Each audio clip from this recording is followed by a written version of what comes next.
Ini kayak kemana nih, kok nggak kedengeran nih, sampai akhirnya sekarang wah mulai sibuk lagi ya, betul nggak sih kayak gitu? Dan akhirnya memang album ini adalah album pandemi. Album pertama kita yang udah kita janjikan dari 2017 ya. 2017 iya. Soundwave itu kebanggaan Indonesia, kualitas dunia. Amin. Betul kan ya? Amin. Betul dong ya. Amin. Kayak Rucika juga kan ya.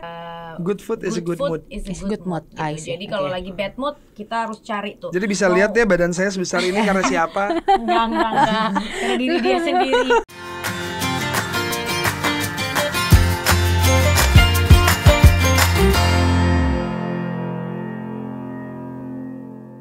Hai, halo sahabat Rucika, kembali lagi di mana lagi kalau bukan podcast biru ya, Bincang Rucika mengudara sampai jauh. Apa kabar sahabat Rucika? Semoga sehat-sehat aja. Nah, episode kali ini masih edisi kemerdekaan. Kalau misalnya mungkin kamu juga salah satu subscriber kita udah nggak subscribe YouTube Rucika, pasti tahu kita waktu itu ada yang namanya Jam Pulang Kerja, ya kan, satu segmen yang ngobrol-ngobrol seru. Itu barengan sama dua orang yang masih terus kayaknya dimabuk cinta, nggak habis-habis dimabuk cintanya ya, udah bertahun-tahun aja masih gitu, chemistry-nya masih kerasa banget. Nah, kalau udah nonton kemarin pasti tahu siapa yang mau Ines ajak ngobrol kali ini di podcast biru ya, sahabat Rucika. Siapa lagi sih kalau bukan Tara? Hai, kita Soundwave. Kalian sedang menyaksikan Podcast biru. Soundwave ya, hai, apa kabar ya? Baik. Kalau kemarin nih ya kan Kak, kita udah sempat ngobrolin soal kemerdekaan secara general gitu kan ya. Ngasih tahu juga ya sahabat Rucika nih sedikit informasi kalau misalnya Soundwave juga sempat berkolaborasi barengan sama Rucika, betul ya? Tuh. Nge-remix lagu Bengawan Solo yang jadi theme songnya untuk si Rucika juga gitu kan ya. Nah, sekarang Ines pengen kulik lebih dalam soal Soundwave ya, yang kayaknya sempat agak mungkin pengaruh pandemi juga gitu kan ya, kayak kemana nih, kok nggak kedengeran nih, sampai akhirnya sekarang wah mulai sibuk lagi ya, betul nggak sih kayak gitu? Itu apanya anggapan aku aja atau emang benar apa kalian pun merasakan ya kayaknya gue sempat agak hilang, kita sempat agak hilang sedikit atau gitu? Sebenarnya memang dari sebelum pandemi ya. Oke. Sebelum pandemi itu kita kayak emang lay low dan lay down. Oke. Lay down siapa ya? Sebenarnya sebelum pandemi panggungan-panggungan tuh ya masih ada, tapi kita emang nggak produksi single gitu karena sibuk sama masing-masing project solo masing-masing. Nah, setelah kita mau comeback dengan ngeluarin single-single, tiba-tiba pandemi gitu. Jadi ya udah. Jadi berasa kayak makin lama makin nggak kelihatan gitu ya. Oke, tapi nggak kelihatan bukan berarti berhenti berproduksi musik dan lain-lain kan ya? Justru di selama pandemi itu adalah waktu kita untuk Yang tepat, memproduksi iya. album. Oke. Karena kan emang kita lebih banyak di rumah, nggak boleh keluar rumah, lockdown dan segala macamnya. Yes. Jadi kita punya waktu lebih banyak lagi untuk kita ngeproduksi album. Dan akhirnya memang album ini adalah album pandemi. Album pertama kita yang udah Kita janjikan dari 2017 ya. 2017 iya. Banyak banget mungkin yang nungguin kan kapan nih Soundwave punya album sendiri. Betul. Gitu kan ya, banyak yang nagih-nagih, jebret ya. Itu berarti kita sudah rilis. Ya kayaknya sudah rilis. Akhirnya Congratulations for you thank both you. ya kan. Yang bertajuk albumnya sendiri adalah Reset. Garis miring set ya. Iya, reset sih dibaca. Reset. Maknanya dari judul, kenapa kalian berdua ngasih nama Resetnya, ngasih tajuk itu? Karena emang kita pengen nge-reset Soundwave gitu. Kita pengen mengatur ulang dari segi musiknya Soundwave, image-nya Soundwave. Terus karena memang kita ngerasa sekarang kita udah tahu nih maunya kita tuh Soundwave tuh arah musiknya kayak gimana, ya kita pengen mengeluarkan itu dan sekalian kita pengen ngereset sistemnya semuanya gitu ya. Ya sama kayak handphone sih. Ya, maksudnya handphone itu kalau misalkan udah mulai berat, terus udah mulai kayak udah mulai nggak jelas nih handphone nih gitu. Akhirnya ya kita pasti bakal format ulang lagi. Terus abis itu kita rapihin lagi handphonenya dengan isi-isi yang kita perlu. Terus isi yang kita mau seperti apa, kayak gitu sih kira-kira.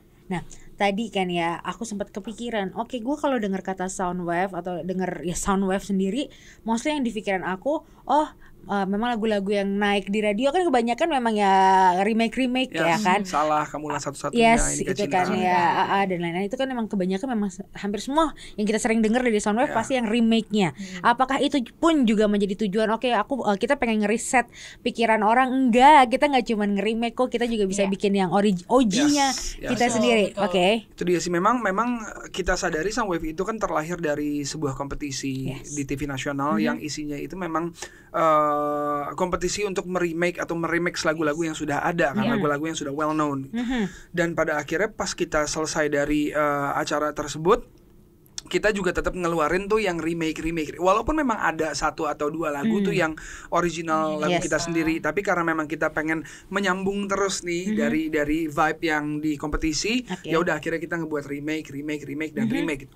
Tapi pada akhirnya memang kita sudah punya market, orang sudah tahu bahwa aransemennya Soundwave seperti ini, personanya Soundwave itu seperti apa. Semakin orang kenal Soundwave, sampai akhirnya kita semakin pede juga untuk kita mesti keluarin lagu kita sendiri ini. Karena kita juga tidak mau dikenal Soundwave itu sebagai kayak remixer atau yang mengaransemen ulang lagu gitu, bahwa emang Soundwave itu juga punya capacity, identity untuk membuat lagu sendiri. Makanya untuk di album pertama kita ini, album perdana ini, kita sama sekali tidak mau meremake lagu siapa-siapa. Kita pengen bikin semuanya OG, original Soundwave. 9-10 lagu tadi? 11 bahkan 11 lagu baru pure OG ya kan, 11 lagu yang dirilis tanggal 11. Wow. Iya kan. Wow, memang sengaja kah kayak gitu? Enggak. Baru kepikiran barusan sebenarnya. Tanggal baiknya kayaknya gitu kan ya. Nah, ada enggak nih kira-kira kayaknya ya itu kan kayak udah image-nya awal banget Soundwave memang untuk ya ibarat kata remakers gitu kan ya. Ada enggak sih kayaknya susah nih, ada sempat agak skeptis untuk riset ulang pendengar atau ya yang dengerin Soundwave? Enggak kok, emang kita emang ada OG-nya gitu. Aku pengen nanya ke sebenarnya kayak kalau menurut aku kayaknya enggak ya, karena Soundwave itu dikenal dengan musiknya gitu, dengan EDM-nya kan sebenarnya gitu. Jadi apapun lagu yang kita bawain pasti kita aransemennya akan seperti itu. Bedanya ya ini kita original lagunya kita nih. Kalau kemarin-kemarin kan emang lagu yang udah well known ya, jadi orang lebih mudah. Tapi dari segi musik, menurut aku sih vibe-nya sama ya. Vibe-nya tetap sama gitu. Jadi sebenarnya sekarang kalau dibilang susah enggak untuk ngebuat Soundwave dikenal dengan lagunya sendiri, itu sebenarnya enggak, karena lebih ke setelah selesai pandemi ya kita memulai aktivitas rutinitasnya kayak kembali seperti dulu aja untuk mempromosikan hal yang sama seperti kita lakukan sebelum pandemi gitu. Tapi perbedaannya mungkin orang harus berkenalan lagi dengan lagunya, karena kan memang lagu baru kan, dan orang belum ada yang tahu lagunya seperti apa. Perbedaannya kalau misalkan kayak kita nge-remake lagu itu kan emang jauh lebih mudah untuk mempromosikan, karena well known itu tadi karena orang pun juga sudah kenal sama lagunya, orang bisa langsung sing-along gitu kan. Gitu sih kira-kira. 11 lagu, berapa lagu yang bahasa Indonesia? Karena kayaknya beberapa yang aku udah denger itu bahasa Inggris semua. Nggak ada. Ya, apakah memang ada segmen kita emang ada niat untuk aku pengen go internasional, karena sekarang kan banyak nih yang kayak dari Korea gitu-gitu kan, banyak yang emang nambahin bahasa Inggris agar lebih global kan. Nah, apakah emang niatnya seperti itukah atau gimana? Itu salah satu aim kita memang. Kita pengen coba menembakkan musik-musik kita ini keluar juga, nggak cuma di Indonesia pasti ya. Kita pengen expand lah ya. Tapi memang basicnya itu pada saat kita ngebuat album ini memang kita pengen bikin bahasa Inggris semua aja sih, tanpa ada tujuan apapun. Tapi memang pada saat nulis keluarnya bahasa Inggris. Dan ya udah jadinya terbuat bahasa Inggris. Sebenarnya kalau misalnya lagu bahasa Indonesia pun kita pengen lempar ke internasional juga nggak masalah gitu, karena kita ngelihat banyak banget lagu-lagu yang pakai bahasa lokalnya mereka, nggak harus dari Indonesia, dari Korea juga ada, Jepang juga ada, tapi mereka bisa make it to internasional gitu. Jadi menurut kita pun juga nggak menutup kemungkinan kalau kita bisa bikin lagu bahasa Indonesia yang masuk ke internasional. Tapi untuk album ini ya tadi keluarnya memang begitu. Keluarnya dapatnya 11-11-nya pakai bahasa Inggris itu kan ya. Nah, berarti memang kalau saya udah denger memang luar biasa. Soundwave itu kebanggaan Indonesia, kualitas dunia. Amin. Betul kan ya? Betul dong ya. Kayak Ruchika juga kan ya. Ini walaupun baru 7 tahun betul ya, kurang lebih 7 tahun umur Soundwave, tapi usahanya didengar banyak publik di Indonesia juga sudah benar-benar banyak yang tahu lah ibarat katanya Soundwave. Karena kan ibaratnya ya Soundwave itu segmented banget loh lagunya, karena kan nggak banyak yang kupingnya aman sama EDM ibaratnya gitu kan. Tapi aman banget kalau aku sih ya, itu aman banget karena ya nggak yang EDM yang gimana banget, tapi masih yang main ada popnya juga ya. Itu salah satu riset kita juga. Karena dulu kan kita bikin dance musicnya untuk kompetisi, udah pasti kita bikin yang menggelegar dong, nggak bikin yang berisik banget lah ya, nggak bisa yang santai-santai lah ya, karena ya untuk kompetisi namanya juga kompetisi seperti festival kan, biar hype gitu kan, orang-orang nontonnya juga biar hype. Tapi karena memang awalnya dikenal jadi dari seperti itu, pada akhirnya kita pengen merestart bahwa dance music itu nggak harus kencang sebenarnya, nggak harus yang pecah, nggak harus yang kenceng lah, full bassline dan tetap bisa yang chill bunyi yang screech, nggak harus yang seperti itu. Jadi memang ada sisi educate-nya juga lah ya. Karena memang ternyata setelah kita research, banyak yang masih menganggap bahwa dance music itu ya tot gitu loh. Padahal nggak selalu sebenarnya. Karena edukasi awal IDM masuk langsung yang bung. Nah, baru lah mulai sekarang nih kita. Tapi kan mungkin orang juga memang tidak mengikuti eranya dance music seperti apa kan, gitu sih. Iya sih, tapi tadi aku balik ke segmented. Itu juga challenging, sebuah challenge gak buat kalian karena segmented? Oke. Kalau misalkan dari gue pribadi sih ya, karena memang menjalani community, berawal tuh dari komunitas dance music. Gue dari 2010 kira-kira tuh udah main bareng sama community dance music.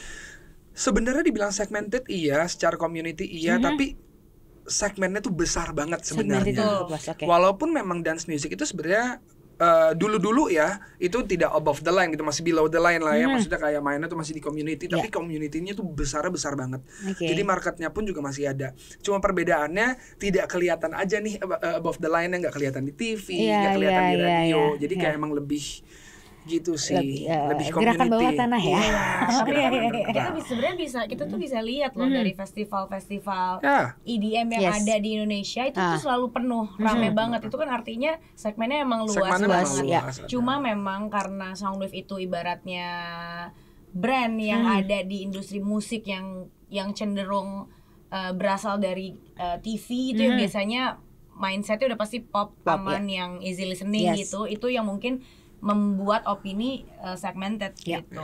Dan sedangkan apa namanya yang kita keluarkan di Soundwave itu kita berusaha mencampurkan gitu. Jadi dari segi musiknya juga kita udah bisa mengedukasi orang bahwa electronic dance music gak harus keras, dan dari segi vokalnya pun juga kita memberikan unsur popnya juga gitu. Jadi tetap bisa easy listening. Gitu. Ya tetap danceable, singable. Dan kalau ngomongin soal scene dance music sekarang tuh kayak dance music tuh udah menjadi pop music juga sih kalau menurut gue pribadi. Maksudnya kayak apa sih yang disebut pop? Sebenarnya lagu-lagu populer tuh ya lagu-lagu yang memang banyak di diputar, semua media diputar di mana-mana gitu kan. Jadi nggak cuma kayak sebuah genre pop itu tuh yang begini loh, yang pakai gitar, yang begini gitu, enggak, yang band. Jadi pop itu kan memang sebenarnya sebutan musik-musik yang memang udah above the line dan udah orang udah hype-nya udah wah. Iya, orang udah well known lah gitu kedengarannya, itu popular music. Dan sekarang dance music itu sudah masuk ke dalam popular music juga. Gitu kan. Iya sih kalau bisa dibilang. Kayaknya banyak orang sekarang. Coba kayak misalnya kita lihat di social media tuh, di TikTok lah, di Reels lah, itu kan semua kebanyakan lagu-lagu yang dance ya, dance elektronik. Jadi ibaratnya itu udah menjadi top berapa ya? Top 10 kali ya, kayak yang top 10 di sosmed pasti lagu-lagu yang kayak gitu. Berarti bisa disimpulin makin kesini semakin dipermudah untuk Soundwave kah? Karena tadi itu sudah mulai ya, memang sudah semakin dipermudah dan dipersulit, dua-duanya iya. Maksudnya dipermudahnya itu adalah orang sudah semakin kenal sama bunyi-bunyian elektronik. Dipersulitnya makin banyak lawannya. Saingannya, Iya. Kalau dulu pas awal Soundwave muncul tuh bener-bener kita ngerasa nggak banyak ya. Nggak banyak. Iya. apalagi yang duo nggak tahu kalau misalnya. Tapi aku jujur sekarang aku mikir siapa lagi selain Soundwave ya. Banyak Ya, kok mungkin kalau misalkan produsernya kali ya. Mungkin kalau misalkan kayak yang tadi antara ATL sama BTL, above the line sama below the line, above the line-nya mungkin kayak ada bisa dihitung pakai jari lah ya, mungkin gitu. Tapi untuk below the line banyak banget. Ya, gerakan bawah tanah nih tadi ya. Yes. Ya, Oke. Ya berarti emang sih sekarang lagu galau aja di EDM-in. Ya kan?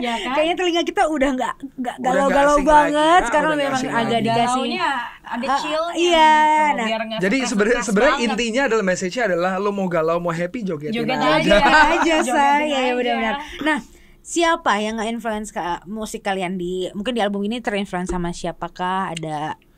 Nah, ini pertanyaan yang sangat sulit karena pertanyaan yang susah. kita nih hobi banget dengerin lagu juga, dan dengerin lagu kita tidak punya batasan, banyak banget dengerin lagu. Jadi nggak ada pada saat kita mau bikin album ini tuh nggak ada yang kayak kita kita mau bikin referensi ini ya, si ini nih, si A sama si B gitu. Kita dengerin itu terus kita bikin melodi kayak gitu enggak. Jadi memang kita dengerin lagu seperti dengerin lagu biasa aja, ngedengerin A, B, C, D semua juga kita dengerin, banyak banget yang kita dengerin. Ketika kita masuk ke dunia dalam waktu produksi, yang ke pop up di kepala idenya langsung kita tumpahin aja sih sebenarnya. Malah ada pernah yang kayak kita tumpahin tiba-tiba loh kok mirip banget sama ini ya, mirip banget sama si A, mirip banget sama si B, ini nggak bisa nih kita ubah. Dan itu tanpa sadar sebenarnya. Berapa lama emang proses bikin for your first album ini? 1 year. Iya, tapi sebenarnya ada beberapa lagu yang kita udah rekaman dari 2017 kan. Tapi kita rework. Tapi pada saat pematangan album ini tuh itu 1 year lah kira-kira. Semuanya ditumpahin. Semuanya sampai luber-luber ditumpahin ya kan. Nah, sekarang ya aku penasaran, kalian suami istri ketemu tiap hari, tiap malam, tiap detik, tiap menit, setiap saat ketemu. Once lagi agak bad mood Rininya, lagi PMS atau kamu juga lagi ini Kak Jevin lagi kenapa, mempengaruhikah produktivitas dalam berkarya itu, apalagi dalam proses ini ya, ngumpulin bahan untuk materi untuk bikin albumnya? Pasti adalah kayak gitu-gitunya. Mungkin kalau misalkan kayak gitu kita udah saling mengerti satu sama lain gitu loh, bahwa kayak emang kita tuh udah dari awal juga udah bilang bahwa kita tuh butuh waktu masing-masing juga. Maksudnya kayak Rini butuh pergi sama teman-temannya, quality time, me time sama teman-temannya bebas. Me time sama teman-temannya, me time mas. Me time dan quality time sama teman-temannya. Begitu juga gue sebenarnya kayak pergi sendiri atau sama teman-teman. Dan kalau misalkan kayak lagi bad mood gitu, mungkin kayak gue nggak mau kerja dulu nih, tar dulu deh gitu. Kita lagi nggak ada, maksudnya kita berkarya bikin musik pun juga nggak bisa dipaksakan kan kalau hatinya lagi nggak oke. Jadi memang ada banget sih. Berarti wah naik turun setahun itu kayak apalagi pandemi kan ya. Ya itu sih pertanyaan di mana apalagi awal-awal literally kita di rumah aja. 3 bulan awal sih kita rungsing tuh ya, brainnya freeze gitu ya 3 bulan di awal. Nggak bisa bikin apa-apa. Nggak bisa bikin apa-apa, kerjaannya makan, tidur, nonton, membesar ya kan. Terus setelah itu kita emang punya kesadaran sendiri untuk kayak kita nggak bisa nih kayak gini nih. Kita gimana mau jalan albumnya, gimana planning kita mau jalan kalau kita begini-begini aja. Jadi kita cari ya, kita berusaha mencari kreativitas itu gimana caranya. Ya udah dapat gitu. Tapi emang kalau misalnya lagi bad mood, kita stop sih, nggak mau dipaksain. Ada nggak satu momen sampai nggak mau lihat-lihatan dulu gitu, misalnya Jevin di studio, Karini di kamar aja udah berapa lama lah? Ada nggak momen-momen kayak gitu? Lebih kayak gini kali ya, lebih kayak jadi Rini ya studio kan di rumah juga, jadi kayak untuk nge-reach gue lagi kerja di studio tuh sangat-sangat mudah. Jadi bisa nih kalau lagi ini tiba-tiba kayak sayang tolong dong itu gas misalkan, galon lagi kan tolong ya, dong tuh galon, tolong dong ini gitu, kayak bisa nggak sih ntar dulu lihat gak gue lagi serius. Nggak pertama galon udah ada orangnya ya. Ya tapi ada aja lah. Pokoknya ada aja lah. Ada aja kayak atau enggak kayak pencitraan Jevin ya kayak jadi gas ya. Gue mikir Jevin ya nggak gas sih sebenarnya. Apalah kayak misalnya kayak benerin mainan anak. Misalkan kayak gitu. Nanti kalau misalkan dia udah dikasih tahu, yang nggak bisa dilarang tuh sebenarnya anak kita Nord. Jadi ya udah tiba-tiba